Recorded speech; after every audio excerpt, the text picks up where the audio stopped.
এখানে নিয়ে আসার কারণটাই যেখানে একটু গোসল করে দিয়া এদেরকে নিয়ে এই যে এই মাঠের আছে, মাঠের ধান খাওয়াবো।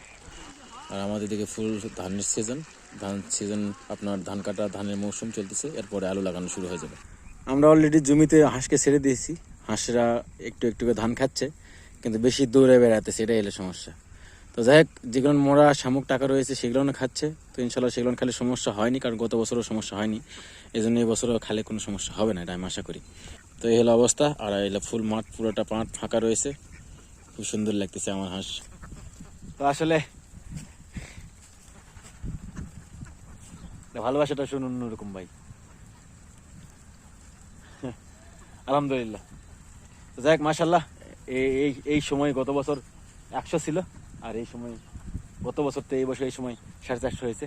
আলহামদুলিল্লাহ, আপনারা দোয়া করবেন ইনশাল্লাহ আরও বৃদ্ধি আমি যেন করতে পারি। তো এই হলো বর্তমান অবস্থা, আলহামদুলিল্লাহ।